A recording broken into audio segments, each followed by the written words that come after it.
We're here to talk about a new milestone that our podcast is hitting 100 episodes. So, Sarah, what were your expectations when we started this podcast? And did you expect to make it to 100 episodes? I had no concept of what we were going to be doing. All I wanted was my ancestor in Connecticut to receive an apology from the state.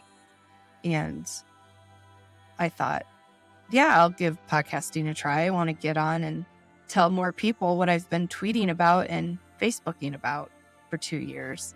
And I remember when we made the Kickstarter and the script for that, it said that we were going to go on for a long time. And I thought, is that possible? Sure, I want to, but is that possible? So I had no concept. I just really didn't. It's been a lot of new experiences that I love.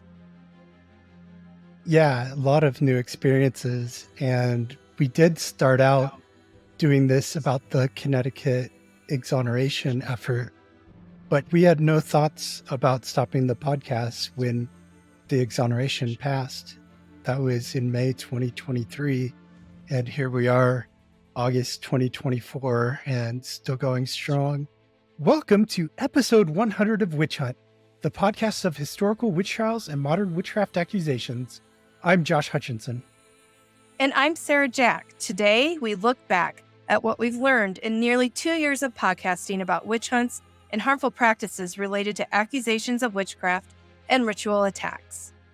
We began this podcast to spread awareness of early modern witch trials.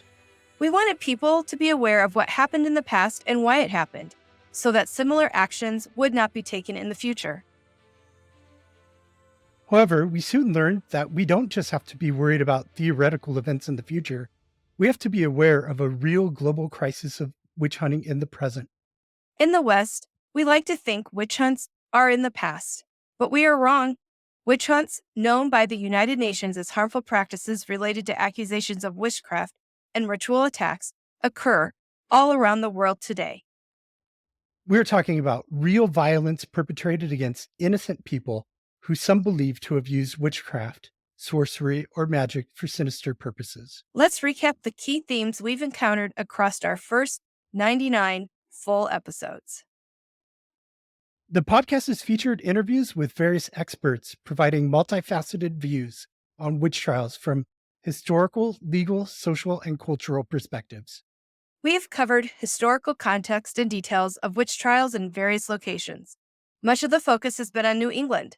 However, we have covered historical witch trials in England, Scotland, Ireland, Germany, and Italy as well.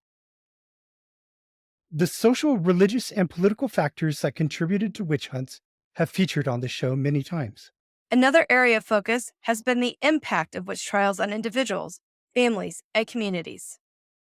And we have reported on efforts to exonerate those accused of witchcraft and memorialize victims.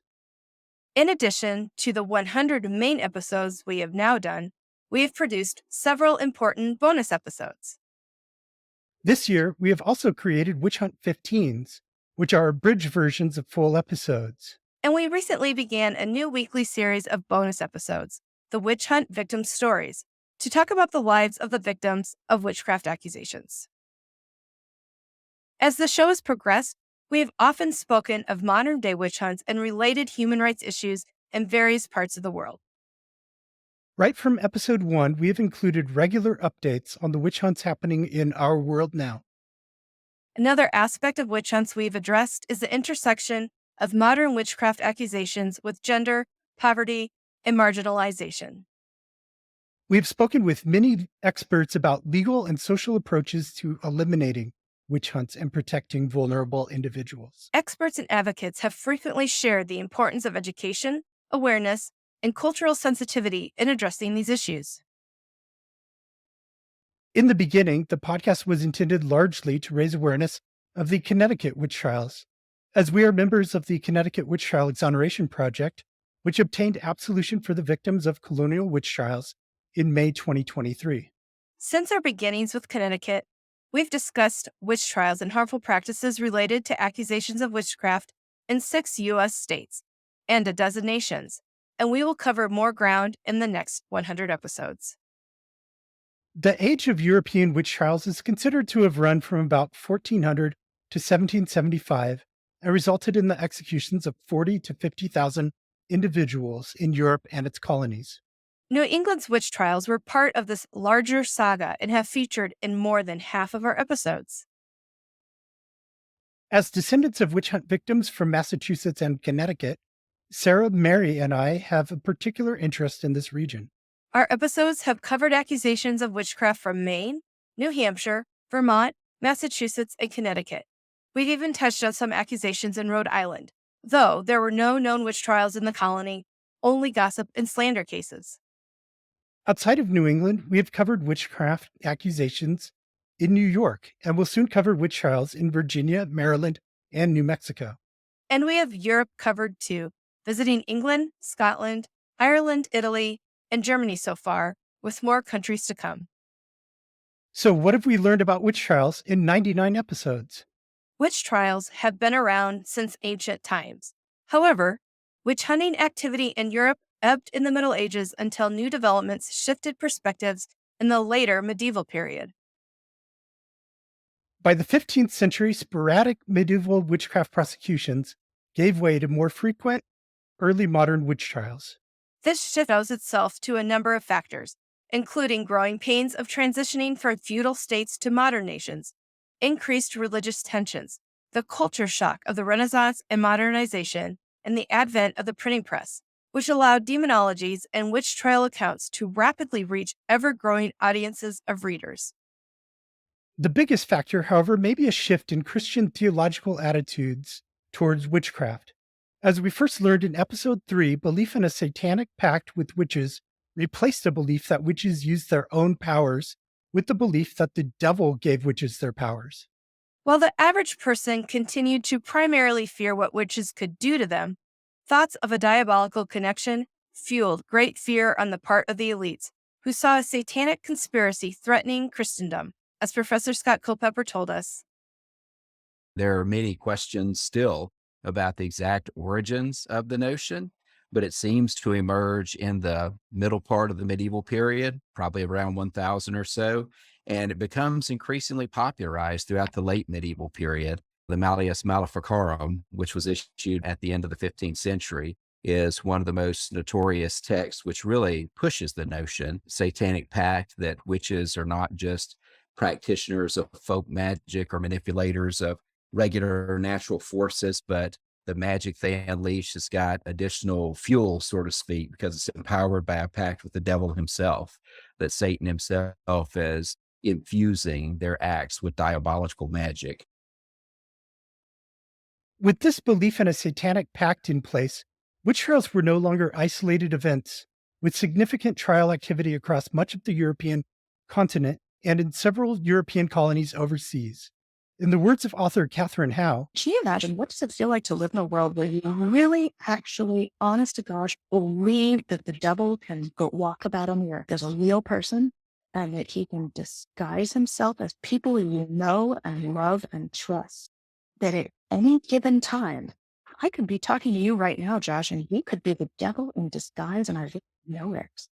Different regions had varying approaches to witch trials. For instance, Connecticut's trials differed in some important ways from those in Salem, and Scottish witch trials differed from those in England or the Holy Roman Empire. regions had their own specific cultural beliefs that fed into witch hunt dynamics. While each trial had its own nuances, there were many similarities between witch trials in different countries and involving different religious sects. Beliefs about witchcraft were deeply ingrained in the culture and worldview of the time, influenced by both religious and folk beliefs. There were often common elements across cultures in how witches were perceived and accused, such as beliefs about evil magic, shape-shifting, harming crops and livestock, etc. Marion Gibson added this about English witchcraft beliefs. I think it's probably fair enough to say that everybody that we know about seems to have believed in witchcraft. They're thought to have these animal familiars in the form of things like cats or toads. and so on. The classic witch is familiar. And through them, they're thought to project this harm onto their neighbours. They would make an arrangement with this demonic cat, which had come to them and said, I am Satan, please work with me. Material culture and archaeological evidence can provide insights into how people tried to protect themselves from perceived witchcraft through things like protective symbols carved into houses. Professor Emerson W. Baker told us, these are desperate times with people who are looking to the remedies that the leading scholars of the day and thinkers are offering them as to how to protect themselves from evil. And Scott R. Ferrara told us about protective magic in New Netherland. We have Dutch settlers here in New York who, if you were to examine the historical record, you see very little evidence of witchcraft beliefs. But if you look at the archaeological record, the archaeological past, different artifacts and markings in these 17th century Dutch American homes of New Netherland, these items, maybe carvings within household, maybe different patrapaic items, these items that are intended to protect the dweller of these homes from any supernatural evils or evil forces that could harm them spiritually and physically. religious and folk beliefs played a role in the witch trials, but were not the sole cause. A different understanding of natural phenomena sometimes led people to attribute misfortunes to witchcraft. However, a variety of boxes needed to be checked before witchcraft accusations were made and prosecuted. Wherever they occurred, witch trials were the result of complex social, religious, political, and economic factors. They were influenced by beliefs, community tensions, and broader societal changes, and were often connected to broader historical contexts, such as political instability or religious conflicts. Factors like neighborly disputes, gender dynamics, and struggles over power often played a role. As direct physical evidence of witchcraft was always lacking, legal frameworks and procedures used in witch trials often lacked solid evidence and relied on questionable methods like coerced confessions and spectral evidence, claims of seeing a witch in spirit, which was controversial but influential in some trials like Salem. As historian Tricia Pion stated, You always want the person to confess. That's usually the best evidence. If not, you want to have two people who could testify to the seeing the same act of witchcraft, something that shows that they're involved in it with a pact with the devil. Other methods of identifying witches, like pricking, ducking, watching, and assorted forms of torture, were used in different jurisdictions. executions were carried out by hanging, strangling, burning at the stake, or other cruel methods. Religious leaders, magistrates, and other authority figures played significant roles in either promoting or restraining witch hunts. However, witchcraft accusations were usually initiated by ordinary folk. Accusers and accused usually came from the same communities, sometimes even families, and accusations could tear apart social bonds. Economic motivations like land and resource disputes were sometimes behind accusations. However, we would like to point out that land grabbing was not a factor in the Salem witch trials. Instead, disputes contributed by leading to confrontations. When harsh words were followed by misfortune, witchcraft accusations sometimes ensued. Witch hunts could be sparked by natural disasters, disease outbreaks, or other community stresses. The accused came from various social backgrounds. Women were disproportionately targeted in witch trials, reflecting the gender inequalities and biases of the time. Historian Anne Little told us, Christian Europeans believed in a strict hierarchy of men over women. Men were presumed to be closer to God because of the order of creation, right? God created Adam, and then only out of his rib did he create Eve. It was women's fertility and women's bodies that were especially at stake. When I have asked my women's history students to read documents from the New England witch trials, they see a lot of the same elements, a lot of the same concerns around sexuality and women's bodies and exposing or covering up women's bodies. Marion Gibson had this to say. A lot of it is to do with gender. So about 75% of the people who we know were accused of witchcraft across All the jurisdictions that historians have studied were women. So that's a really important thing that seems to make people vulnerable to the accusation of witchcraft. I think we still struggle with the idea of powerful women, and I still think we struggle with the idea of female sexuality and women as empowered creatures in their own right. And I think we need to pay a lot more attention to the history of witch trials, because they are the history of oppressing women, making choices for them, persecuting them.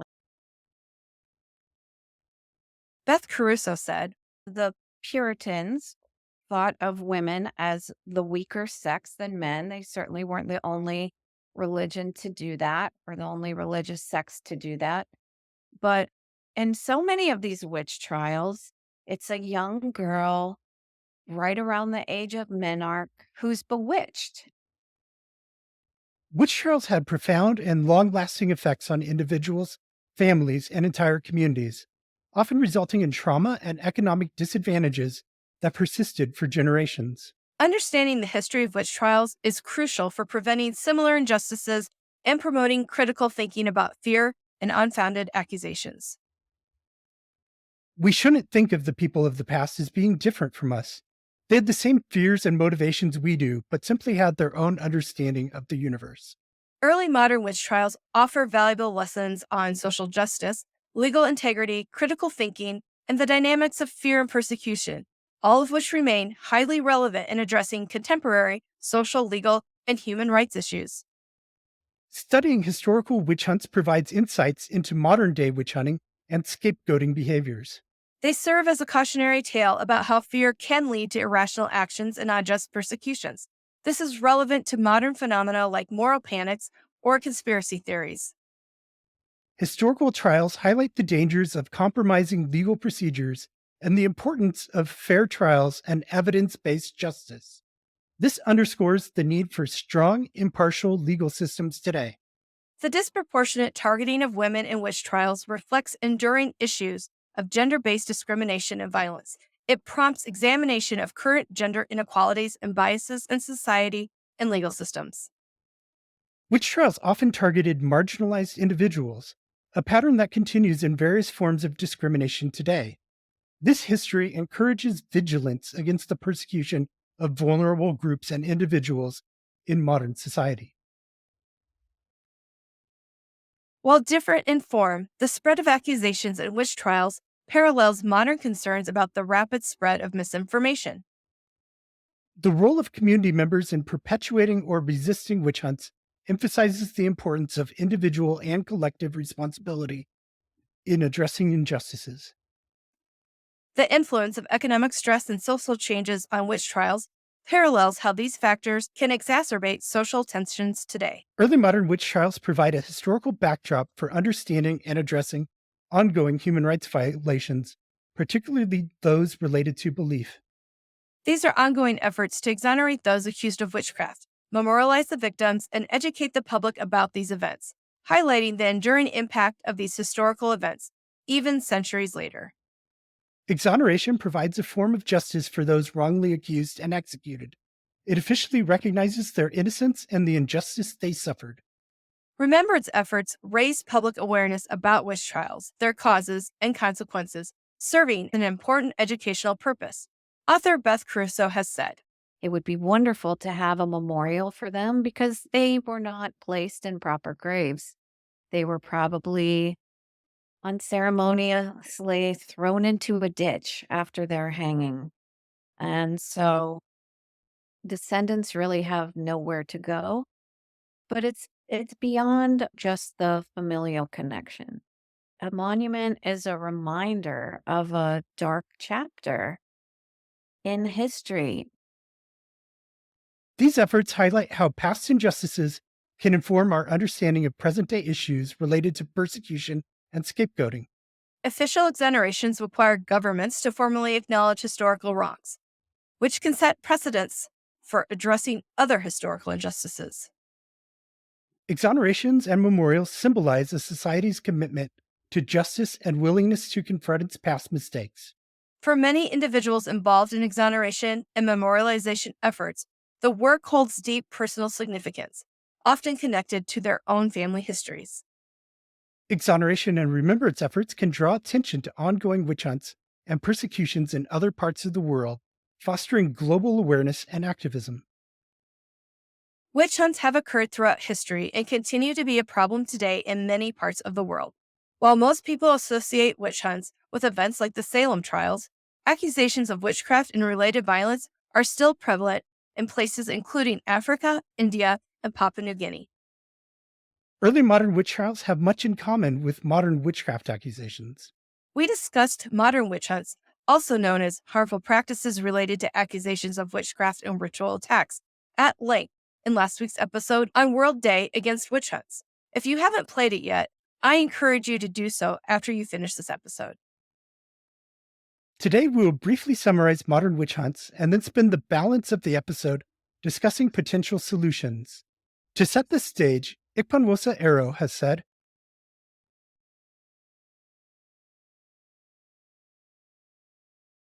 We believe we're talking about tens of thousands of people impacted, and that's based on the data we have. We spent nearly 5 years gathering data from around the world, not just the continent of Africa, but also South America, and to a lot of people's surprise, North America and Europe. Why these are important is that countries where harmful practices like these are rampant, have immigrated and taken the problem with them, because ritual attacks and harmful practices related to accusations of witchcraft is a mentality, it's an issue of a mentality and a system of belief. So that can easily be transported with a person. So across all those countries, and even in the Pacific, Papua New Guinea, and the small island states in the same region, we were able to gather tens of thousands of data. It's monumental because this is data that we pulled together using a small team and just looking through media reported cases alone. That's the tip of the iceberg, we think. Harmful practices related to accusations of witchcraft involve severe human rights violations, including physical violence, societal exclusion, and sometimes death. Entire families may be accused, and communities are forever shaken. witch hunts often target vulnerable populations, especially women, children, the elderly, people with disabilities or conditions like albinism, and other marginalized groups. Factors like gender, caste, class, and social status intersect to make certain people more likely to be accused. Amit Anand told us women today are still the most vulnerable to witchcraft accusations. So the witch hunting situation in India, or witchcraft accusations, it's a very complex phenomenon here in India. We can't really understand it from one perspective. But mostly overall, what I found in my research was that it's very gender specific. So most of the victims are women, and these are women who are already marginalized because of their status in society. Poverty, lack of education, and social marginalization often contribute to the persistence of witch hunts in certain communities. Economic, social, and political instability can fuel witch hunts. Times of hardship, conflict, or rapid change make communities more susceptible to witch hunting behaviors as people look for someone to blame. Emerson Baker said, I don't know if you've read Wolfgang Behringer's Witch Hunts book. I can't remember the exact title, but basically his World History of Witch Hunts. If you haven't, really good book. And of course, Behringer's German historian, and he's an expert on two things, and they closely intersect, right? But one is witchcraft, and the other is history of weather. And what he really says in this book is two things that usually go wrong to cause witch hunts. One is historically bad weather. And in a pre-modern society, historically bad weather means crop failure, means famine, means death, means inflation. People can get by that as long as they have the other thing. And that is a strong government that they believe is there to help them and look after them. Deeply ingrained cultural and religious beliefs about witchcraft and supernatural forces continue to fuel accusations and persecutions. Even in places where formal witch trials ended centuries ago, underlying beliefs that enable witch hunts may remain. These beliefs can be exploited by witch finders or spiritual entrepreneurs who profit from identifying alleged witches. Modern witch hunts take various forms, from formal legal proceedings to primarily extrajudicial violence and killings. Methods of identifying or testing alleged witches have evolved, but often rely on similar superstitious thinking as historical witch hunts. There are complex intersections between religion, politics, gender, and caste that perpetuate harmful practices related to witchcraft accusations.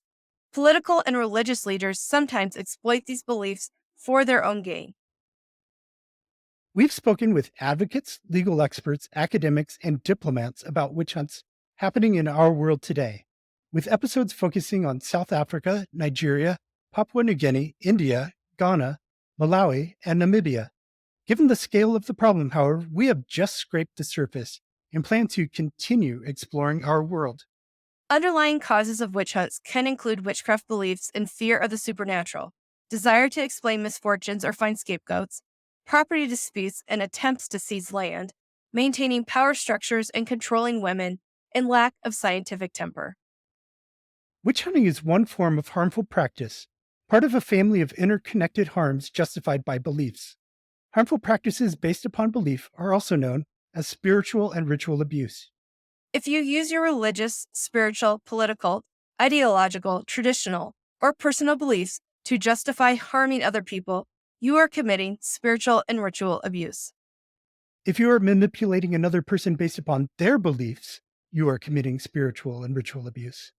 This category includes everything from financial exploitation to deadly exorcisms and ritual murder. At first glance, disparate practices like female genital mutilation, child marriage, and accusations of witchcraft or spirit possession may seem hard to connect together. However, they all share a root cause, beliefs that are used to justify the inhuman treatment of others.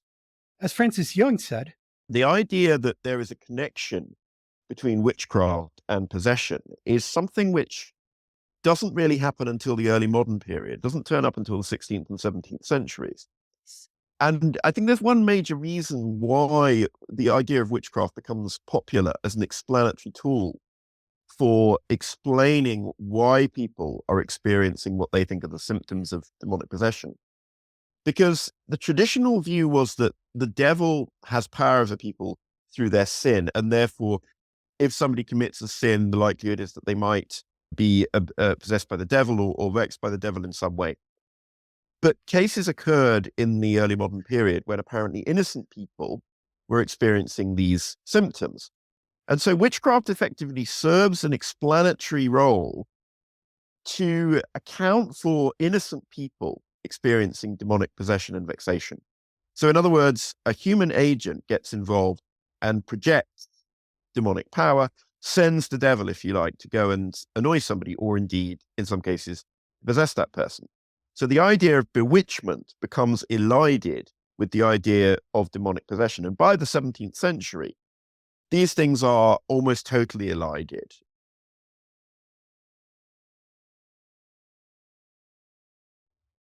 Now we have some good news. Advocates around the world are working toward the effective end of witch hunting. Advocates are working to prevent harmful practices here and now.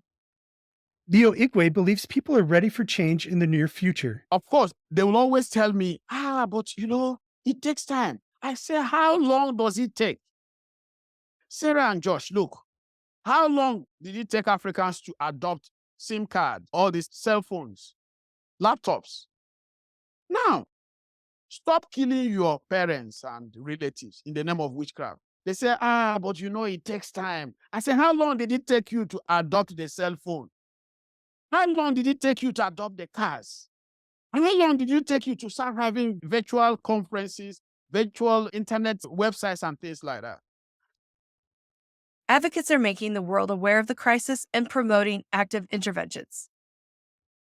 Some countries have passed laws criminalizing witchcraft accusations or have such laws remaining on the books from colonial times. For example, Ghana recently passed a bill, though not yet signed into law, criminalizing witchcraft accusations. And existing laws against violence and discrimination are being applied to witch hunting cases in some areas. The United Nations has recognized harmful practices related to witchcraft accusations as a human rights issue, and the Pan-African Parliament has developed guidelines to address these practices. In addition, Papua New Guinea is implementing a sorcery national action plan to provide holistic solutions. Organizations like the Advocacy for Alleged Witches, founded by Dr. Leo Igwe, work to support victims and raise awareness, while organizations like the International Network Against Accusations of Witchcraft and Associated Harmful Practices were formed to connect global efforts. In December 2022, Josh and I co-founded a nonprofit organization with Mary Bingham, Beth Crusoe, and Jen Stevenson. Our organization, End Witch Hunts, is dedicated to raising awareness of modern witch hunts and advocating for their elimination. In many locations, efforts are underway to promote critical thinking and challenge superstitious beliefs, and community engagement is being used to raise awareness about the harm caused by witch hunting. Scholars like Boris Gershman have conducted research to understand the prevalence and nature of witchcraft beliefs, and efforts to document witchcraft accusation cases and gather data on the scope of the problem are also underway. Some organizations provide shelter, legal aid, and rehabilitation services for those accused of witchcraft, and efforts are being made to reintegrate accused individuals back into their communities. Advocates are working with influential community figures, including political and religious leaders, to change attitudes and practices. Advocates are using the media to raise awareness and challenge harmful beliefs. Some countries and international bodies are putting diplomatic pressure on governments to address this issue. Governments and NGOs are implementing community-based conflict resolution mechanisms to address underlying causes of accusations. Some programs aim to address poverty and inequality, which are often underlying factors in witch hunts. The UN has recognized harmful practices related to accusations of witchcraft in several ways. On July 12, 2021, the United Nations Human Rights Council adopted Resolution 47.8 on the elimination of harmful practices related to accusations of witchcraft and ritual attacks. As the UN itself says, in its Resolution 47.8, the Human Rights Council expressed concern that harmful practices related to accusations of witchcraft and ritual attacks had resulted in various forms of violence, including killings, mutilation, burning, coercion and trafficking of persons, torture, and other cruel, inhuman, or degrading treatment and stigmatization, particularly for persons in vulnerable situations, including women, children, persons with disabilities, older persons, and persons with albinism, and that these forms of violence were often committed with impunity. This resolution urged UN member states to condemn harmful practices, take all measures necessary to ensure the elimination of harmful practices amounting to human rights violations, prevent witch hunts, and prosecute perpetrators. And in 2021, the Pan-African Parliament released guidelines to member states on implementing national action plans for eliminating harmful practices and other human rights violations. On February 1st, 2023, the UN's Office of the High Commissioner of Human Rights released the Study on the Situation of the Violations and Abuses of Human Rights Rooted in Harmful Practices Related to Accusations of Witchcraft and Ritual Attacks, as well as Stigmatization. This report detailed the many ways in which harmful practices related to accusations of witchcraft violate human rights. Ikpanwosa Arrow, former UN mandate holder, had this to say about the UN resolution and the PAP guidelines. And then now we have guidelines that show on the African continent, as you said, the Pan-African Parliament developed these guidelines with my support saying, okay, this is what governments can do to bring an end to the beliefs that enable these attacks and these harmful practices. And at the resolution level, there was more of a recognition at the United Nations of putting these harmful practices under the catalog of the umbrella term of harmful practices. So now it's not only female genital mutilation and early childhood marriage, it's now also accusation of witchcraft and ritual attacks. And Arrow added this about adopting a human rights framework to address the problem. The significance of using a human rights framework is that human rights, first of all, centers on the human, right? That's why they're called human rights. And human dignity is paramount, is priority. Sustainable Development Goals, SDGs, are another avenue toward implementing policies and procedures to mitigate the crisis. Ike Iro mentions UN Sustainable Development Goals, which replace the Millennium Development Goals, has a pledge, a central pledge that says leave no one behind, especially those furthest left behind. So you as a country have made this pledge according to United Nations obligations you have to make an effort, because the MDGs helped everyone in an aggregate, but the ones who were not reached, the smaller groups, minorities, those on the margins. So the SDGs is trying to correct that. So I brought up all these arguments through the human rights framework to make sure that harmful practices were acknowledged and at least some responses put in place. The United States has long-term commitments to the SDGs for several nations which have ongoing witch hunt crises, including Papua New Guinea and a group of West African countries. The recognition by the UN, African Union, United States, Papua New Guinea, and others helps to legitimize efforts to eliminate these harmful practices and provides a framework for international cooperation on this issue. The actions taken so far represent a multifaceted approach to addressing the complex issues of witch hunting, combining legal, educational, social, and economic strategies. However, much more needs to be done, as the problem remains widespread and deeply entrenched in many communities. In addition to government entities, much work is being done on the ground by advocates and grassroots organizations in dozens of countries. We have spoken with people like Damon Leff of the Advocacy Against Witch Hunts, Leo Igwe of the Advocacy for Alleged Witches, and Jordan Alexander of the UK National Working Group on Spiritual and Ritual Abuse. And we've spoken with many activists in India, Malawi, Namibia, and Ghana as well. In addition to these local actors, we have spoken to international advocates and representatives of the International Network Against Accusations of Witchcraft and Associated Harmful Practices and the International Alliance to End Witch Hunts. And the advocates in Witch Hunts and Witch Hunt podcasts have interviewed are just the tip of the iceberg. The work to be done will be hard and may take some time, but the workers needed to do the job are assembling. Addressing the issue requires a multifaceted approach, including education, legal reform, community engagement, and challenging harmful witchcraft beliefs. As Samantha Spence states, What we need is a holistic approach, awareness raising and education. So the work that you're doing in the podcast and the awareness campaigns, educational programs that challenge these beliefs and stereotypes, people talking about this, but also targeting the community, religious leaders, policymakers, and other stakeholders. Let's get this conversation going. And engaging communities and empowering communities is key there, because the only way you can engage the local communities is by empowering the local actors and local women's organizations, grassroots leaders.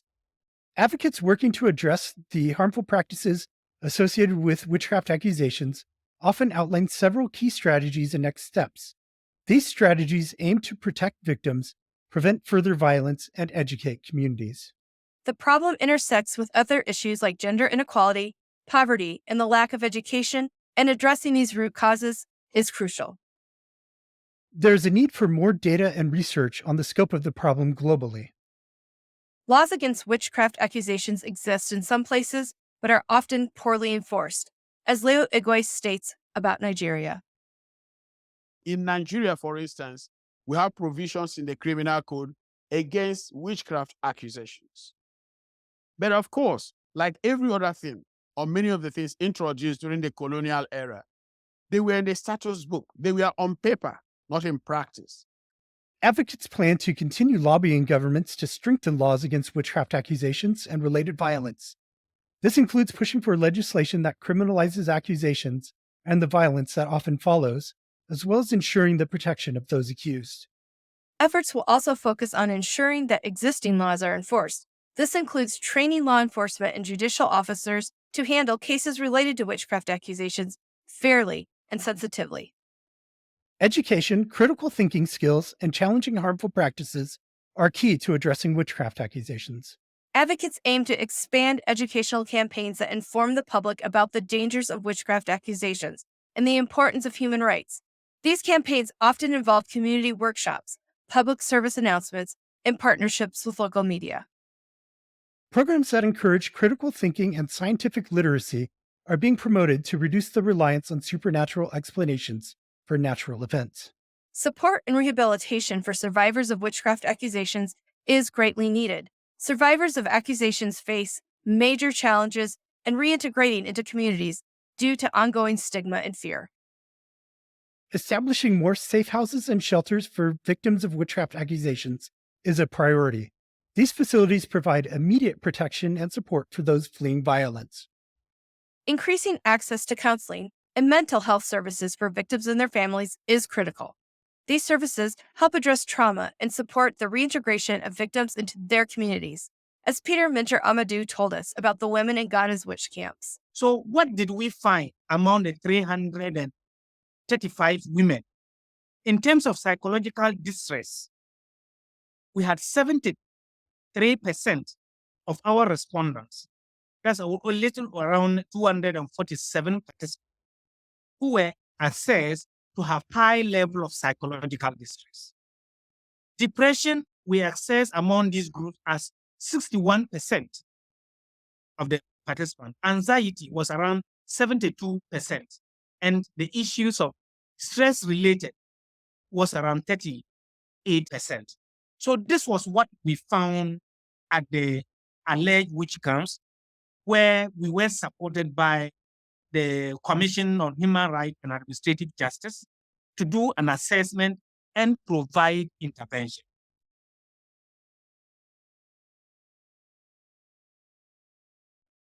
Continuing to engage with religious and cultural leaders is essential.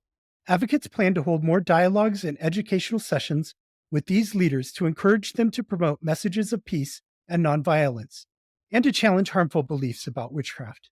Training programs for leaders on human rights, gender equality, and the negative impacts of witchcraft accusations are being expanded. Advocates plan to improve the monitoring and evaluation of interventions. This includes collecting data on the prevalence of accusations, the demographics of those accused, and the outcomes of interventions. Ongoing research into effective strategies for preventing witchcraft accusations and supporting victims is a key area of focus. Advocates are working to build international alliances to raise awareness of witchcraft accusation-related violence. This includes engaging with international human rights organizations, UN bodies, and foreign governments. Efforts are being made to secure more funding and resources from international donors and organizations to support local initiatives. Advocates plan to implement community development programs that address the underlying causes of witchcraft accusations, such as poverty and lack of education. These initiatives include economic empowerment projects, education, and health programs. Establishing and promoting conflict resolution and mediation services in communities can help resolve disputes without resorting to accusations of witchcraft. Advocates aim to highlight success stories where interventions have successfully prevented violence or helped victims recover. Sharing these stories can help change community attitudes and demonstrate the effectiveness of human rights-based approaches. By taking these steps, advocates hope to create safer environments, reduce the prevalence of witchcraft accusations, and ensure justice and support for those affected. These efforts require a multifaceted approach involving legal, social, educational, and cultural strategies and the engagement of a wide range of stakeholders. As long as harmful practices related to accusations of witchcraft continue, Witch Hunt podcasts will continue to feature both historical witch trials and modern witch hunts. We look forward to exploring more of the world and investigating witch hunts from new angles. Mary Bingham will be back with a new Minute with Mary next week. Thank you, Mary, for all your dedication to this podcast. We really appreciate the time that you've put in and the efforts that you've made. And now for a special announcement. Sarah and I have been invited to speak at 2 prestigious academic conferences on witchcraft in England next month, September 2024. We've been invited to speak in York at the Magic and Witchcraft Conference 2024, where we'll be speaking about the ongoing crisis of witchcraft accusations occurring in our modern world. And we've been invited to speak in Lancaster the following week at the International Conference on Witchcraft and Human Rights, Past, Present, and Future, which discusses implementing United Nations Human Rights Council Resolution 47.8 that we discussed earlier in this episode. We'll be speaking about the exoneration of the alleged witches from Connecticut and Massachusetts, and we'll also be speaking about memorialization efforts in Connecticut. And we will be speaking on our project to track spiritual and ritual abuse in the United States, especially cases of witchcraft accusation and accusations of spirit possession, which unfortunately lead to grievous injuries and fatalities in some cases. We have been tracking dozens of these cases across the United States, and we'll be speaking about them at the conference in Lancaster. And we could really use your help getting to both of these conferences. They'll be held September 12th and then September 19th to 20th. And we need some help flying there and paying for hotels and other expenses. So we appreciate any dollar that you can give. Please donate to our GoFundMe. The link is in the show notes. Thank you for watching or listening to this episode of Witch Hunt. Continue to join us every week. Have a great today and a beautiful next 100 episodes.